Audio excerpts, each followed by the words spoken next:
Hi everybody! I'm not going to start my Christmas video telling you all to abstain, abstain, abstain, because you already all know that I went off to Gravetie with my husband to celebrate our 41 years together, good God, and did not abstain. I did not, but you will want to know how, with top tips, how you're going to get through the next couple of weeks. And given that I didn't abstain when we were in Gravetie, too much mulled wine, far too much mulled wine whilst we were there, very yummy mulled wine, far too much wine. How then did I then get back into my normal rhythm, and how can you, and what can you get from that? So a cautionary tale to begin with, and that is I'm going to set the scene when last weekend, amongst the many things that I had to do, I was frantically marzipaning the cake that desperately needed doing. And many of you know that me and marzipan, oh my God, it is my, what's the word, Achilles heel, my weakness. I absolutely adore marzipan. I know why. It's because it is, I mean, those of you who hate it will think, what the hell? But it is that perfect mix for me of the high energy food that my brain craves. It's got the almonds in it, it's got the sugar, and it's egg white, isn't it? So it's got the fat, salt, sugar mix that fires off that bliss point in my brain that then is very close to that addictive center of my brain. I just get full of those feel-good hormones. I absolutely love it. And I can eat it until I'm feeling that sense of fullness where I'm actually feeling a bit sick and I really don't want any more. I'm sure many of you will resonate with this, and yet I still keep eating it even though I'm thinking I'm feeling a bit sick now. I really don't want any more, but I'm still gonna have it.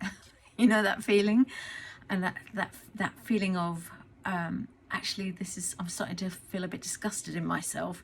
I really don't want any more. I'm starting to feel a bit queasy, but I'm still gonna have some more bloody marzipan. So there I was, rolling out the marzipan for the cake in a massive hurry, very stressed. I'm not going to have the marzipan. I'm not going to start on the marzipan, because I know if I start, then that will be it, and I will not be able to stop with the marzipan. And you know when you've got those two voices in your head going, go on, go on, go on, no, go on, go on, go on, no, go on, go on, go on, no, go on, go on, go on. I'm just going to have the bloody marzipan. And of course I had the marzipan, of course I did, because I was very stressed. I was worried about my dad and the upcoming surgery that was coming up because he's got cardiac problems. I had so much to do, and I had the marzipan. I'm human. I had the bloody marzipan, and I said to myself, I'm just going to have a tiny little bit.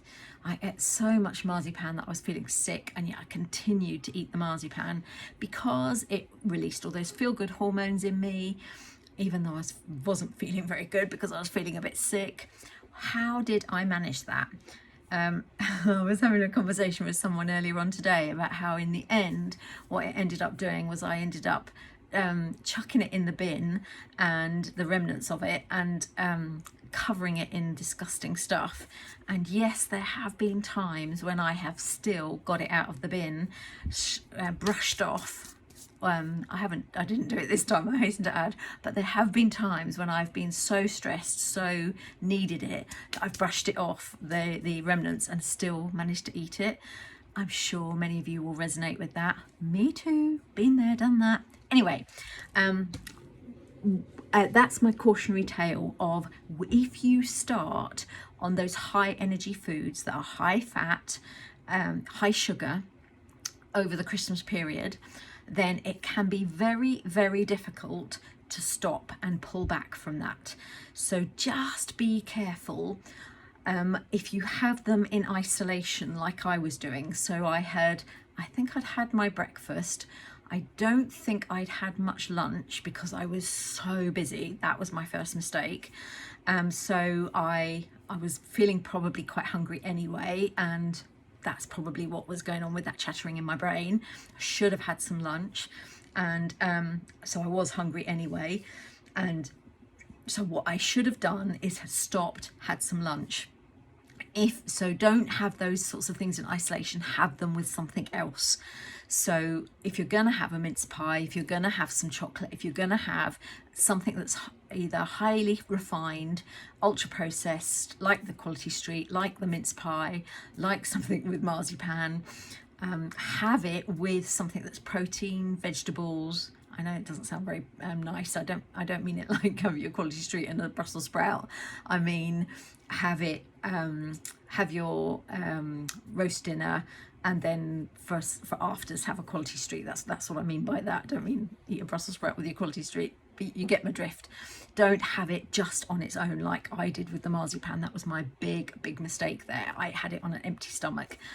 So and the reason for that is that what happens then is, because you've had something that's got protein, got some healthy fats, got some fiber in the vegetables, that then flattens out your blood sugars. Whereas me, I had an empty stomach, my blood sugar then went really sky high and then plummeted, and that made my insulin levels go absolutely crazy, and I ate more and more and more and more and more of it.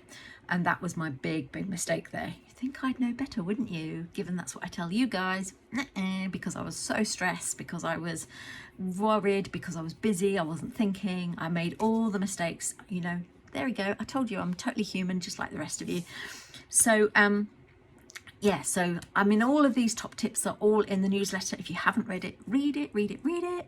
So there's the way I talk about this is, which to build this picture for you that might help, is what I did there in that situation was I woke up my sugar dragon. So my sugar dragon usually is fast asleep, thank you very much. He is snoozing, or she is snoozing away. I do think of it as a he, isn't that interesting? Don't know why, but my sugar dragon is fast asleep usually, and that's because my blood sugar levels, I work really hard until I eat some bloody marzipan, and I don't keep marzipan in the house normally for that very reason, is my sugar dragon is fast asleep. I keep my blood sugar levels nice and steady by choosing very carefully what I eat.